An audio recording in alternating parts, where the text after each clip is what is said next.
많은 사람들이 살아가는 동안 참 많은 계획들을 세웁니다.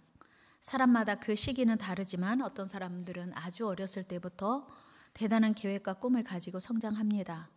훌륭한 운동선수가 되기 위해서, 또 피아니스트가 되기 위해서, 성악가가 되기 위해서, 그런가 하면 훌륭한 정치가가 되기 위해서 많은 계획들을 세우고 끊임없이 노력합니다.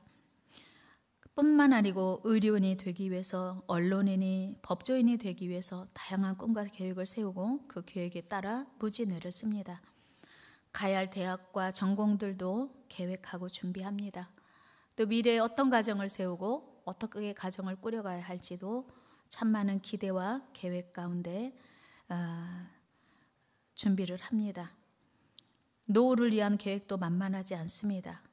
사실 한 번밖에 없는 인생 살면서 성공적인 인생을 살기 위해서 이런 계획은 대단히 중요합니다. 또 필요합니다. 우리 인생을 계획하는 거 건축물에 비교하면 설계도와 같습니다. 건축물이 크고 훌륭할수록, 그리고 차별화된 건축물을 세우기 위해서일수록 설계도가 중요합니다. 설계 도면에 따라서 세워지는 건물은 외양도, 기능도, 내부도 전혀 달라지게 되기 때문입니다. 사실 훌륭한 건축물, 중요한 건축물일수록 설계비를 아끼지 않습니다. 그만큼 설계가 매우 중요하기 때문입니다. 여러분, 지금까지 어떤 계획을 세워 오셨습니까? 그리고 지금도 앞으로를 위해서 어떤 계획을 세우고 계십니까? 계획은 참 중요하고 필요합니다. 우리 하나님께서도 천지를 창조하실 때 치밀하고 그리고 정교한 계획 가운데 천지를 창조하셨습니다. 말씀으로 천지를 창조하셨으니 아무렇게나 쉽게 천지를 창조하셨다고 생각할 수 있습니다. 그러나 하나님께서는 성경을 읽으면 읽을수록 치밀하게 성경 안에서 천지 창조의 계획이 있으셨음을 알게 됩니다. 가장 먼저 흑암과 혼돈 가운데 있는 천지에 빛을 만드셨습니다. 그리고 낮과 밤, 하늘과 바다와 땅을 만드셨습니다. 우선적으로 넓고 큰 공간을 설계하시고 만드신 겁니다. 그리고 그 다음에 그 큰 공간 안에 필요한 것들을 채우신 거죠. 채소와 풀과 나무, 그리고 해와 달과 별과 동식물들까지. 치밀하고 완벽하게 창조 사역을 마치신 하나님은 맨 마지막에 사람을 에덴 동산에 만들어 두셨습니다.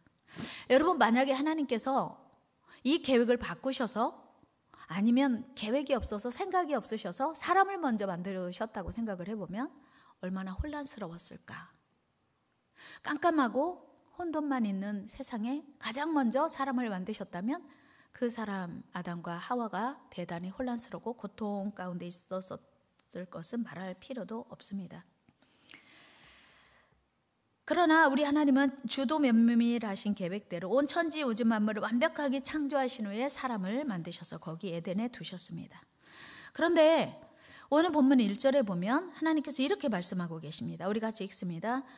마음의 경영은 사람에게 있어도 말의 응답은 여호와께로부터 나오느니라. 마음의 경영은 사람에게 있어도 말의 응답은 여호와께로부터 나온다.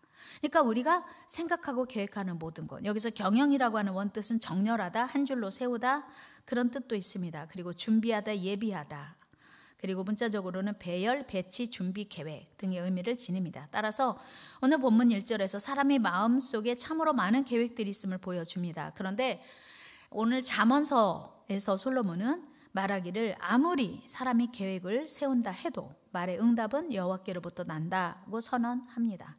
결국 아무리 크고 많은 계획, 완전한 계획이라 해도 그 응답, 곧 계획인 결정은 여호와께 달려있다, 그런 것이죠.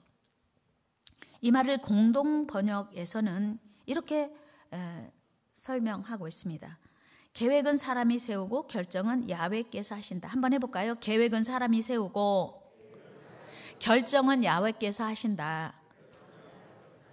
또 표준 세번역에서는 이 말씀을 계획은 사람이 세우지만 결정은 주께서 하신다로 번역하고 있습니다. 한번 해볼까요? 계획은 사람이 세우지만 결정은 주께서 하신다. 즉 이 말씀은 우리가 아무리 좋은 계획을 많이 세운다 할지라도 그 계획을 확정하시는 분은 여호와이심을 선언하시는 겁니다. 그러니까 우리 인생의 절대적인 주권을 행사하시는 분은 바로 여호와 하나님이시며, 사람이 아무리 많은 계획을 세우고 이를 이루기 위해서 애쓰고 힘쓴다 해도 결정적인 한계, 즉 하나님의 뜻을 벗어날 수 없음을 상기시키고 있는 것입니다. 지금 우리가 처한 상황이야말로 이 말씀을 그대로 이루고 있음을 깨닫게 됩니다. 코로나19로 인해서 우리나라는 물론 전 세계 모든 나라, 모든 사람들의 계획이 셧다운 됐습니다. 일시 중지되었습니다. 엊그제 뉴스를 보니까 어떤 부부가 모처럼 가족들과 남미 여행을 계획했습니다. 그리고 3월 11일에 남미로 여행을 떠났습니다. 물론 여행사에게 확인했습니다. 지금 가도 되는지. 가이드 선생님한테도 지금 출발해도 되는지 문제 없느냐고 여러 차례 확인했습니다. 그리고 중간 기착지인 미국에서도 남미로 들어가는 게 맞는지 확인했습니다. 그런데 먼저 들어간 사람들이 안전하게 여행을 잘 하고 있다고 해서 괜찮다고 하는 이야기 듣고 남미로 들어갔습니다. 그런데 출국 4일 후인 지난 15일, 딱 일주일 전입니다. 지난 주일날 저녁 8시에 이들이 도착해서 머물고 있는 페루 정부가 이 길 자정부터 페루에 있는 외국인, 내국인은 모두 무조건 15일 동안 자가 격리한다. 집에서 나오지 말라고 한 거예요. 외국인뿐만 아니라 자기 나라 사람도. 국가 비상사태를 선포한 거죠. 이 때문에 이들 부부와 같은 팀 10명 페루에 있는 호텔에 자가 격리하게 되면서 발이 묶이게 되었습니다. 참으로 안타까운 일이 아닐 수 없습니다. 이들의 여행 일정이 자그마치 23일 전 일정, 남미 전체를 일주하는 거니까 23일이라고 제가 들었습니다. 경비가 몇 천만 원. 그리고 막대한 시간을 들여서 그 멀고 먼 남미에 갔는데 호텔 방에서 15일 동안 자가 격리하다니요. 그러나 안타깝고 답답한 것은 이들뿐만이 아닙니다. 지금 3월이 중순이 지나가고 있는데 당연히 학교에서 수업받아야 할 학생들이 등교하지 못하고 집에서 보내고 있습니다. 참으로 우리의 자연스럽던 계획이 모두 무산되는 엄청난 상황 앞에 우리는 적잖이 당황스러워하고 있습니다. 더 나아가 그동안 우리가 당연하게 여겼던 일상들, 주일이면 함께 모여 예배하고 식사하고 담소하고 차 마시고 하던 일들, 또 친구끼리 만나면 반갑게 악수하고 함께 차 마시며 영화 보고 식사하던 일, 내가 원하는 날 잡아서 결혼식 일정 정하고 그리고 결혼하고 신혼여행 떠나던 일 등 너무나도 자연스럽고 당연했던 일들이 순식간에 올스톱 됐습니다. 누구나 쉽게 이용하던 택시 그리고 버스와 같은 대중교통수단들도 이용하기가 꺼려지는 상황이 오늘 우리가 처한 현실입니다. 물론 이런 현상은 우리 지역이나 우리나라에만 국한된 문제는 아닙니다. 전 세계적으로 다 같이 맞이하는 당황스러운 상황입니다. 그러나 이쯤에서 우리는 이런 생각 해보아야 합니다. 우리가 계획한다고 해서 다 이루어지는 것은 아니구나 하는 것입니다.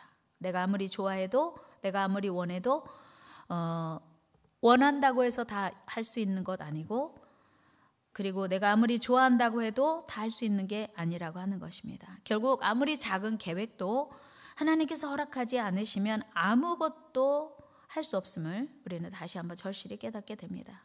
이런 모습들은 비단 오늘 우리가 사는 이 시대만이 아니고 아주 오래전 성경 속에서도 일어났던 일임을 우리는 성경을 통해서 확인할 수 있습니다. 믿음의 조상 아브라함, 하나님의 부르심을 따라 가나안으로 이주했습니다. 하나님께서 아브라함에게 처음부터 후손에 대해서 약속해 주셨습니다. 우리 창세기 12장 2절을 보면 이렇게 말씀하고 있습니다. 내가 너로 큰 민족을 이루고 내게 복을 주어 내 이름을 창대하게 하리니 너는 복이 될지라. 그러니까 아브라함은 지금 모든 민족의 복의 근원이 되고 축복의 조상이 되는 것입니다. 그렇게 하나님의 부르심을 받은 믿음의 조상 아브라함은 하나님의 부르심을 따라 가나안으로 이주했습니다. 그런데 하나님께서 부르신 그때로부터 10년이 지난 75세에 부름받은 아브라함이 85세가 되었는데도 민족을 이루기는커녕 그 후손이 하늘의 별, 땅의 모래가 되기는커녕 단 한 명의 후손도 없었던 거예요.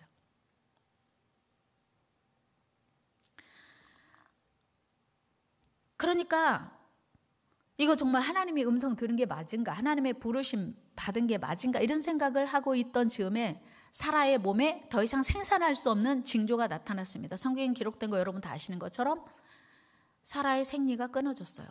이제 인간적인 생각으로는 도저히 민족이 조상이 되기는커녕 자기 후손, 자기 대를 이을 수도 없는 그런 상황이 이어진 것입니다.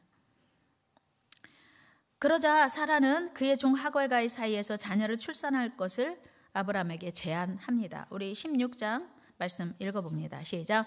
아브라함의 아내 사레는 출산하지 못하였고 그에게 한 여종이 있으니 애굽 사람이요 이름은 하갈이라. 사레가 아브라함에게 이르되 여호와께서 내 출산을 허락하지 아니하셨으니 원하건대 내 여종에게 들어가라. 내가 혹 그로 말미암아 자녀를 얻을까 하노라 하매 아브라함이 사레의 말을 들으니라. 아브라함의 아내 사레가 그 여종 애굽 사람 하갈을 데려다가 그 남편 아브라함에게 첩으로 준 때는 아브라함이 가나안 땅에 거주한 지 10년 후였더라. 그러니까 10년 동안 기다렸는데 아무런 징조가 없고 오히려 자손을 출산할 수 있는 가능성은 점점 더 희박해지는 거예요.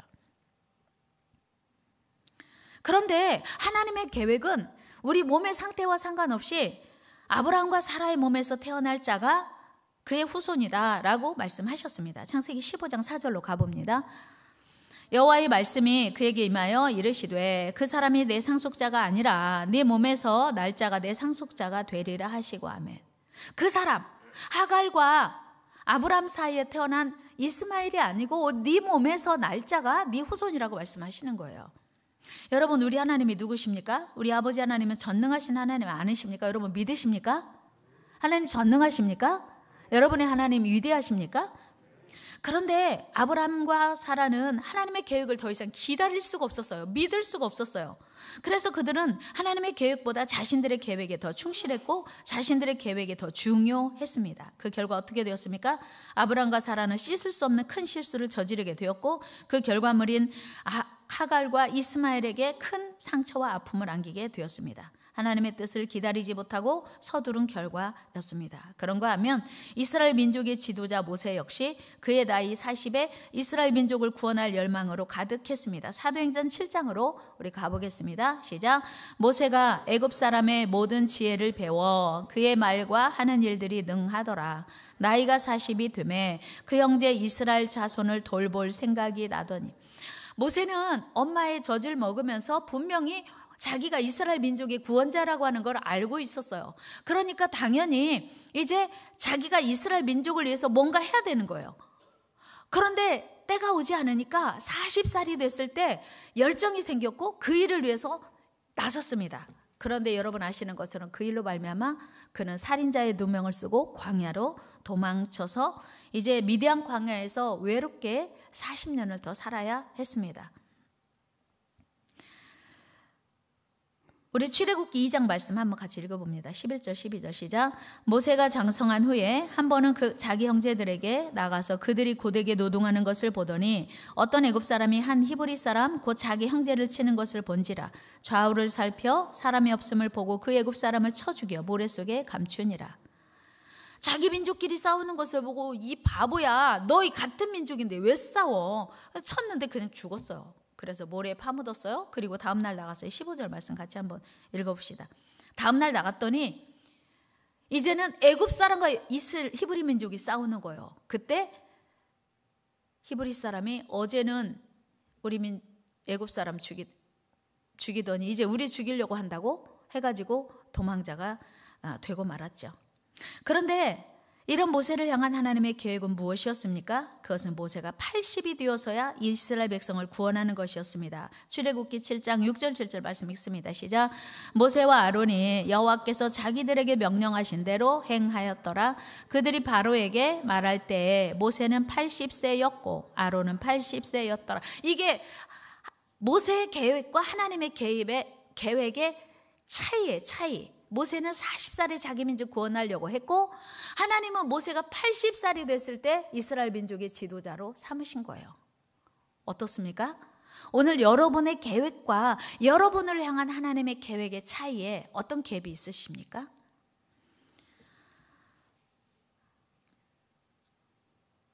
뿐만 아닙니다. 출애굽한 이스라엘 백성들이 승승장구하고 가나안 정복을 이제 점차로 해올 때 이스라엘의 소문을 듣고 두려워 떨게 된 모압 발락이 메소포타미아 출신의 술사 발람을 불러서 이스라엘을 저주하게 할 목적으로 발람을 초대합니다. 우리 민수기 22장으로 가봅니다. 2절 3절. 십볼의 아들 발락이 이스라엘이 아모리인에게 행한 모든 일을 보았으므로 모압이 심히 두려워하였으니 이스라엘 백성이 많음으로 말미암아 모압이 이스라엘 자손 때문에 번민하더라. 자, 이제 이스라엘 백성이 승승장구하고 하나님의 도우심으로 점점 이제 가나안을 정복해 오는 거예요. 그러니까 모압 왕 발락이 두려워서 발람을 이제 고용을 해서 발람으로 하여금 이스라엘 민족을 저주하게 합니다. 발람도 발락에게 대가를 받았으니 발락의 요구대로 이스라엘을 저주하려고 합니다. 10절 11절 말씀 읽겠습니다. 발람이 하나님께 아뢰되 모압 왕 십볼의 아들 발락이 내게 보낸 자들이니다. 이르기를 보라 애굽에서 나온 민족이 지면에 덮였으니 이제 와서 나를 위하여 그들을 저주하라. 내가 혹 그들을 쳐서 몰아낼 수 있으리라 하나이다. 자, 모압 왕 발락이 이렇게 꾀를 써요. 그래서 발람을 통해서 이스라엘 민족을 저주하면 이스라엘 민족의 사기가 저하되고 그리고 이제 전쟁 능력이 떨어져서 이제 모압을 칠 수 없게 될 거라고 생각을 했습니다. 그러나 발람은 이스라엘을 저주하기는커녕 도리어 정반대로 이스라엘을 축복하고 말았습니다. 이는 하나님께서 발람의 입을 주관하셔서 저주를 축복으로 바꾸어 말하게 하셨기 때문입니다. 우리 23장 11절 12절 읽습니다. 시작. 발락이 발람에게 이르되 그대가 어찌 내게 이같이 행하느냐. 나의 원수를 저주하라고 그대를 데려왔거늘 그대가 오히려 축복하였도다. 발람이 대답하여 이르되 여호와께서 내 입에 주신 말씀을 내가 어찌 말하지 아니할 수 있으리이까. 사실 발람도 이스라엘 저주하려고 했어요. 그런데 자기가 타고 가던 나귀가 입을 열어서 여호와의 사자를 보게 한 거예요. 두려워서 더 이상 이스라엘을 저주할 엄두를 내지 못합니다. 그래서 하나님이 그에게 가르쳐 주신 대로 이스라엘을 축복하게 되죠. 여러분, 하나님의 계획을 알지 못한 모압 왕 발락은 하나님의 뜻을 거스를 계획은 하지만 거스를 수는 없었습니다. 여러분, 여기서 우리가 깊이 생각해야 할 일이 있습니다. 그것은 무엇입니까? 그것은 바로 우리가 계획하고 추구하는 일이 하나님의 뜻에 합당한 일인지 아닌지를 생각해야 돼요. 하나님의 계획이 아닌 일을 진행하다가는 큰 낭패를 당하기 때문입니다. 그러면 우리는 매 순간 나의 계획이 하나님의 뜻에 합당한 일인지 점검해야 돼요.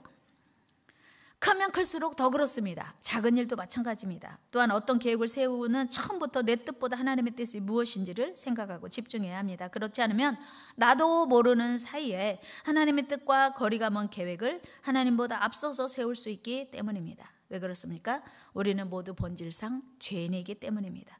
하나님의 뜻을 늘 기억하고 묵상하지 않으면 나도 모르는 사이에 하나님의 뜻과 거리가 먼 계획을 세우고 하나님과 점점 멀어지고 죄 가운데 빠지게 될 수 있음을 우리는 기억해야 합니다. 오늘 본문 2절 말씀 같이 한번 읽어봅니다.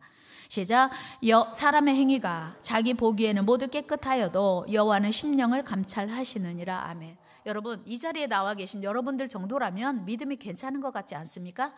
그런데 하나님은 아니라고 하는 거예요. 제가 목사니까 여러분들 보시기에 저 정도면 믿음이 괜찮은 거 아닐까? 그런데 하나님 보시기에는 아닐 수 있다고 하는 거예요. 우리가 예수를 수십 년 믿어도 하나님 보시기에는 충분히 아닐 수 있음을 우리는 기억해야 합니다. 우리 안에는 죄성이 있기 때문에 우리는 온 인류의 조상인 아담과 하와, 하나님과 대면하여 그 아름다운 동산에 있었던 아담과 하와가 뱀의 유혹으로 그 가운데 있는 죄성을 이제 연결시켜서 타락한 것을 보면 충분히 이해할 수 있습니다. 오늘 제가 말씀드린 믿음의 조상 아브라함도 하나님의 뜻과 거리가 먼 그런 일들을 저질러서 이제 엄청난 실수와 안타까운 상황을 연출했습니다. 모세도 하나님의 계획보다 앞서다가 낭패를 당했습니다. 그들은 그 죄로 인하여 엄청난 고난과 대가를 지불해야 했습니다. 사랑하는 여러분, 그래서 예수님의 동생 야고보는 야고보서 4장 13절에서 이렇게 말씀하고 있습니다. 같이 읽어요. 시작. 들으라, 너희 중에 말하기를 오늘이나 내일이나 우리가 어떤 도시에 가서 거기서 1년을 머물며 장사하여 이익을 보리라 하는 자들아, 내일 일을 너희가 알지 못하는도다. 내일 일을 너희 생명이 무엇이냐? 너희는 잠깐 보이다가 없어지는 안개니라. 너희가 도리어 말하기를 주의 뜻이면 우리가 살기도 하고 이것이나 저것을 하리라 할 것이거늘 이제도 너희가 헛하는 자랑을 하니 그러한 자랑은 다 악한 것이라. 그러므로 사람이 선을 행할 줄 알고도 행하지 아니하면 죄니라. 우리가 뭔가 계획하고 자랑하는 거 죄라고 하는 거예요. 악한 일이라고 하는 거예요. 여기서 야고보 사도가 말하는 선이라는 게 무엇입니까? 그것은 바로 하나님의 뜻을 따르는 것입니다. 하나님의 뜻을 행하는 것입니다. 하나님의 뜻에 순종하는 일입니다. 또한 하나님의 뜻, 하나님의 계획에 온전히 순종하지 않는 것, 이게 바로 죄예요. 지금 온 세상은 코로나19로 인해서 아무것도 할 수 없게 되었습니다. 그렇게 훌륭한 경제 전문가도 스포츠 선수도 실력 있는 예술인도 지금은 아무것도 할 수 없는 상황이 되었습니다. 물론 이렇게 되기까지 우리 인간들의 무분별한 난개발과 환경 파괴 등 바이러스 스스로 증식하고 서식할 수 있는 환경을 공격한 원인 때문이죠. 그러니까 환경을 파괴한 우리에게 바이러스들이 살아갈 환경이 없어지니까 역으로 공격한 거죠.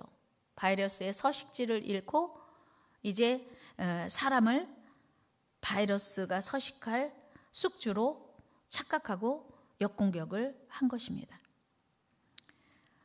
그러나 이 모든 것이 우리의 삶을 계획하시고 영광 받으시려는 하나님의 뜻에 반하는 삶, 즉 죄 가운데 사는 우리 모든 인류에게 내리신 하나님의 엄중한 심판이 아니고 무엇이겠습니까?